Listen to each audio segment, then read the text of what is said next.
Good morning, everyone. We are moving it along so fast. I can't believe this semester is already over, or almost already over. We're already in November. After this week, we're going to be done with 3rd Nephi.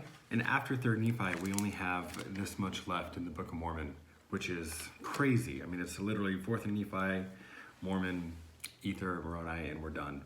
4th Nephi is just one chapter. So it's absolutely unreal. So today we will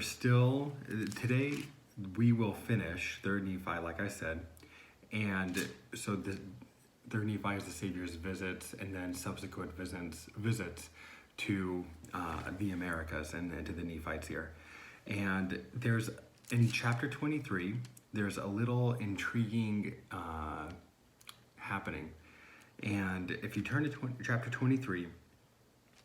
The Savior is teaching them, you need to search the scriptures, you need to search the prophets, and then we'll pick it up in verse 7. And this would be kind of intimidating, every so often when you're supposed to be, doing something for work or work for school, or maybe something around the house, and either your parents or a teacher comes up and he's like, let me see your progress, let me see what you've done so far. And the Savior says that he came to Nephi and asked, bring forth the record which ye have kept, right? The prophets are under this mandate to keep the record.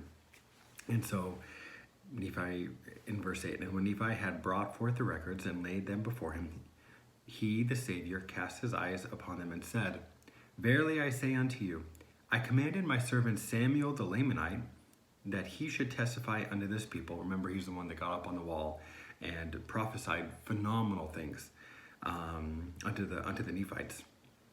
Told them about the Savior's, the sign of his birth, and also the sign of his death, and many other things. And the Savior points out, I told Samuel that he should testify unto this people that at the day that the Father should glorify his name in me, that there were many saints who should arise from the dead, and should appear unto many, and should minister unto them. And he said unto them, was it not so? So he said, when the Father was going to glorify himself in me on the day I resurrected, that many other people were going to resurrect from the dead and appear unto many. Did that not happen? And his disciples answered him and said, yeah. Samuel did say that, and that totally happened. And in verse 11, and Jesus said unto them, howbeit that ye have not written this thing, that many saints did arise and appear unto many, and did minister unto them. And it came to pass that Nephi remembered that this thing had not been written. So he's like, oh, I am so sorry. You're totally right. It was not written down. We will make sure it is written down, Savior. So I just love that the Lord knows exactly what he's telling his prophets. He obviously knew that the Savior obviously knew that prophecy had come true, that those saints had been resurrected and appeared unto many. But I love how gentle he is. He says, so that's what was prophesied. Was it not so? Did that not happen? And it obviously did.